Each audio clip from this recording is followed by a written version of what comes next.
आपको बता रहे हैं कि 26वीं आईनी तरमीम के नतीजे में बनने वाले आईनी बेंच ने आइन को हरा दिया है। कंवल शोजब की जानिब से कहा गया है और रहनुमा पीटीआई कहते हैं कि जब यह बेंच बना था तो उसी दिन से ही शकूक व शुबहात थे।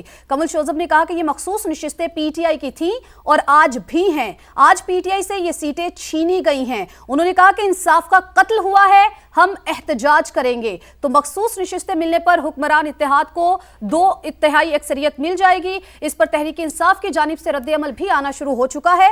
कंवल शोजब ने रद्द-ए-अमल दिया है और कहा है कि 26वीं आईनी तरमीम के नतीजे में बनने वाले आईनी बेंच ने आइन को हरा दिया है। जब यह बेंच बना था तो उसी दिन से ही शकूक व शुबहात थे। तो इसी बारे में मजीद बात होगी। सेनेटर फैसल वाडा हमें ज्वाइन कर रहे हैं। बहुत शुक्रिया वाडा साहब, वक्त दे रहे हैं आप। मखसूस नशिस्तों के खिलाफ नजरसानी दरखास्तें, फैसला बिल्कुल सामने आ चुका। पीटीआई के लिए मुश्किलात बढ़ गई और वो ये कह भी रहे हैं कि अब हम एहतजाज करेंगे। लेकिन मैंने आपको ये 2.25 साल पहले जब केस शुरू हुआ था उस दिन बता दिया था कि तहरीक इंसाफ को भरपूर मायूसी होगी, तगड़े की जोर से अब मायूसी होगी। एहतजाज तो किसी का बाप पाकिस्तान में नहीं कर सकता, ना अंदर ना बाहर, और इसी तनख्वाह पे होगा। और जिस तरीके से लीगली केस लेके चला गया और डे 1 से एटलीस्ट पाकिस्तान में पहली आवाज मैं था जो रिकॉर्ड का हिस्सा है, सारे तमाम चैनल, आपके चैनल समेत, तो ये इसमें मायूसी होगी। पीटीआई को भरपूर तरीके मायूसी हुई। लीगली 100% करेक्ट है। इससे पहले जो फैसला आया था उसमें सब सियासत थी, आपको पता है पूरे पाकिस्तान की सियासत इन्वॉल्व थी।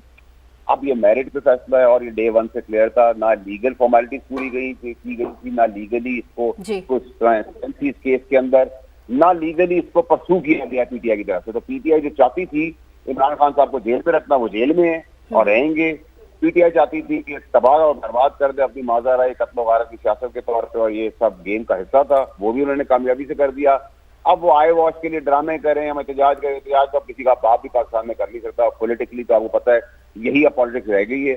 26वीं तरमीम पे भी क्लियर था, 27वीं पे भी क्लियर हूँ, और आगे लेजिस्लेटर्स का जो काम है, यानी कि हमारा जो काम है हम करेंगे। पाकिस्तान के अंदर जो रुकावट आएगी उसको खाड़ के बाहर फेंक देंगे। प्रोग्रेसिव और प्रोडक्टिव पाकिस्तान चलेगा।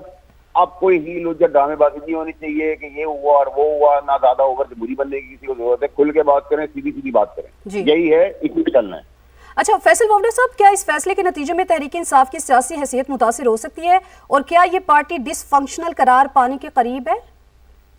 देखिए जी, ये पीटीआई पाकिस्तान बन चुकी है जैसे एमकेएम पाकिस्तान है। ये भी मैं आपको बहुत अर्से से कह रहा था। और डिसफंक्शनल तो ये ऑलरेडी है। फंक्शन अगर कर रही होती तो रिजल्ट कुछ और होते। तो फंक्शनल तो है ही नहीं। और मुतासिर तो भरपूर तरीके से मुतासिर होगी, इतनी मुतासिर होगी कि इनका वजूद जो है वो अब शायद पीटीआई पाकिस्तान भी पूरा कहलाना भी मेरे ख्याल से मैं ज्यादा ही कह रहा हूँ। सो ये एक बहुत डिसअपॉइंटिंग सिचुएशन है इनके लिए। But I hope that now at least the government should perform. क्योंकि नैरेटिव के अंदर गवर्नमेंट वीक है, पीटीआई स्ट्रांग है। प्रैक्टिकली पीटीआई फारिग हो चुकी है, गवर्नमेंट स्ट्रांग है।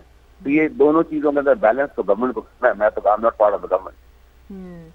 आपको लगता है किसी भी मरहले के ऊपर कि पीटीआई को खुद भी अंदाजा था कि ये फैसला इसी तरह से आएगा और उस दिन बाकायदा वो आपके वाले अल्फाज का डिब्बा बिल्कुल गोल हो जाएगा? देखिए, पीटीआई वाले जो चाहते थे, PTI was part of the plan. PTI ने भरपूर तरीके से इसको खेला है और पीटीआई ही तबाही का बाइस बनी हुई है, क्योंकि उनको ही पता है उनका ये आखिरी इक़्तिदार है। इमरान खान साहब मखसूस तौर पर बाहर आ जाते तो 75% लोग अपने घर बैठे होंगे। तो माल दबा के कमाया जा रहा है, पर्स एंड प्रिविलेजेस सब इस्तेमाल कर रहे हैं, ट्रिप से भी जा रहे हैं, तनख्वाही भी ले रहे हैं, स्ट्रेटेजी के तहत, अंडरस्टैंडिंग के तहत असेंबली से बाहर जाते हैं, असेंबली के तहत अंदर आते हैं। तो इसका ड्रामा सबको नजर आ रहा है। तो ड्रामा एक्सपोज हो गया। पाकिस्तानी कौम भी अब भूल चुकी है पीटीआई की। वो जो पॉपुलैरिटी थी वो भी अब आपको नजर नहीं आ रही। और जी बात भी मुकम्मल करें, साथ में ये भी बताएं, अब इस फैसले के बाद हुक्मरान इत्तेहाद को 2/3 अक्सरियत मिले और फिर उसके बाद में उनके वो मुआशी तौर पे काम करना शुरू करें। राना सरा ने कहा कि ये तो बहुत बेहतर मौके होंगे, अब हम इकोनॉमी पे ज्यादा काम करेंगे, तो फिर नैरेटिव भी बनता जाएगा हुक्मरान जमात का। ऐसे लगता है आपको? देखिए, नैरेटिव के बारे में तो मैं कुछ नहीं कह सकता। नैरेटिव के मामले में तो कमजोरी है। लेकिन जहाँ पे इकोनॉमिकल फ्रंट के ऊपर है, मेरे ख्याल इकोनॉमिकल फ्रंट पे उम्मीद की जा सकती है कि कोई लाइकी दिखाई जाए और उसको इसका फायदा उठाया जाए और पाकिस्तान को उसका बेनिफिट हो। अभी तक तो हमें जो प्रोग्रेसिव और प्रोडक्टिव पाकिस्तान के लिए जो अचीवमेंट्स लाके दे रहे हैं वो तो फॉर्चुनेटली फील्ड मार्शल साहब, आसिम मुनीर साहब लाके दे रहे हैं कामयाबियां, और हम उसका भरपूर फायदा उठा रहे हैं। तमाम पाकिस्तानी सर उठाकर, चाहे वो जंग का मैदान हो, इकोनॉमिकल फ्रंट हो, इन्वेस्टमेंट फ्रंट हो, डिप्लोमेटिक फ्रंट हो। तो कामयाबी अनफॉर्चुनेटली अगर डेमोक्रेटिक सिस्टम में नहीं है तो अनडेमोक्रेटिक सिस्टम से भी अगर डेमोक्रेटिक वे में कोई चीज पाकिस्तान के लिए भरपूर तरीके से आ रही है तो हमें उसे वेलकम करना चाहिए। एटलीस्ट हम उनके लिए तो रास्ता हमवार करें। अच्छा फैसल वावडा साहब, क्या ये फैसला उन तमाम सियासी जमातों के लिए प्रेसिडेंट बन सकता है जो पार्टी आइन की खिलाफ वर्जी करती है, और क्या तमाम जमातें इस फैसले से सबक भी सीखेंगी? ये सबक अगर अब नहीं सीखा तो फिर उनके लिए तो फिर सियासत खत्म हो जाएगी, नंबर 1। नंबर 2 ये कि मेरे ख्याल से तमाम जमहूरी लोगों को मैसेज कन्वे हो गया है कि जमहूरियत के पैरामीटर के अंदर ही फुटबॉल खेलें। फुटबॉल बाहर खेलने की कोशिश की तो बॉल सर पे आगे लगेगी और धड़ाम से गिर जाएंगे। ये इसकी क्लियर कट मैसेज है और ये सबने रिट्रीव भी कर लिया मैसेज। ठीक है, सेनेटर रिसीव भी फैसल कर लिया। वावडा साहब हमारे साथ मौजूद थे, आपका बेहद शुक्रिया। तो जनाब ये सुनिए, ये फिगर्स देखिए, ये सारे के सारे आदाद शुमार भी देखिए। सुप्रीम कोर्ट का फैसला, इसके बाद कौमी और सूबाई असम्बली की 77 मखसूस नशिस्तें बहाल। 77 मखसूस नशिस्तें हुकूमती इत्तेहाद में तकसीम करने का इलेक्शन कमीशन का फैसला बहाल। कौमी असम्बली की 22, सूबाई असम्बलियों की 55 नशिस्तें हुकूमती इत्तेहाद को मिल गए।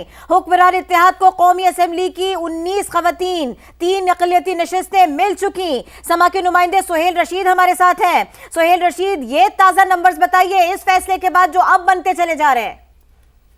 देखिए, सुप्रीम कोर्ट का जो आज फैसला सामने आया है उसके बाद जो मजमूई सूरत हाल बनी है कौमी और सूबाई असम्बलियों में नशिस्तों की, उसके तहत अगर हम बात करें मजमूई तौर पर बहाल कर दी गई हैं और ये हुकूमती इत्तेहाद में तकसीम करने का इलेक्शन कमीशन का जो फैसला था वो भी बहाल किया गया है। यानी ये तमाम नशिस्तें अब हुकूमती इत्तेहाद को मिलेंगी। कौमी असम्बली की अगर हम बात करें तो 22, सूबाई असम्बलियों की 55 नशिस्तें हुकूमती इत्तेहाद को मिल जाएंगी और दीगर जमातों को, जबकि हुक्मरान इत्तेहाद कौमी असम्बली की 19 खवातीन की और 3 अक़लियती नशिस्तें रहेगा। इसी तरह खैबर पख्तूनख्वा में खवातीन की 21 और अक़लियत की 4 नशिस्तें जो हैं वो बहाल की गई हैं और ये भी हुक्मरान इत्तेहाद को और JUI में जाएंगी। पंजाब असम्बली की अगर हम बात करें तो वहाँ पर खवातीन की 24 नशिस्तें हैं और अक़लियतों की 3 नशिस्तें हैं जिनको बहाल करते हुए इन्हीं जमातों में तकसीम किया जा सकेगा, बल्कि वो फैसला बहाल हो गया है इस फैसले के साथ ही। और फिर सिंध असम्बली में खवातीन की 2 और 1 अक़लियती नशिस्त जो है ये हुक्मरान इत्तेहाद और उसमें शामिल जो दीगर जमातें हैं और JUI, इन सारी जमातों में ये कौमी और सूबाई असम्बली में ये तमाम नशिस्तें तकसीम कर दी जाएंगी। जिस तरह से बिल्कुल इलेक्शन कमीशन ने अपने असल फैसले में ये करार दिया था कि इन नशिस्तों को खाली नहीं छोड़ा जा सकता, लिहाजा मुतनासिब नुमाइंदगी के उसूल के तहत एक बार अगर ये तकसीम हो चुकी हैं तो दोबारा जो फ्लोर है या असम्बली होती है उसको मुकम्मल करने के लिए इनको दोबारा से तकसीम करना है उन्हीं जमातों पर जिन्होंने आम इंतखाबात में हिस्सा ले रखा है और कोई ना कोई नशिस्त उन्होंने जीत रखी है। उसी तनासब से उनमें दोबारा इनकी तकसीम करने का जो फार्मूला था उसको दुरुस्त माना गया है। अब ये तमाम 77 नशिस्तें इन जमातों को दोबारा मिल जाएंगी और सुन्नी इत्तेहाद कौंसिल और पाकिस्तान तहरीक इंसाफ का इन पर से दावा खत्म कर दिया गया है। ठीक है सुहेल, आपने बड़ा तफसीलन बताया कि अब जो ये मखसूस नशिस्तें हैं इनको किस तरह से तकसीम किया जाएगा तमाम जमातों में। आपका बेहद शुक्रिया। सुप्रीम कोर्ट के फैसले के बाद कौमी और सूबाई असम्बली की 77 मखसूस नशिस्तें बहाल हो चुकी हैं।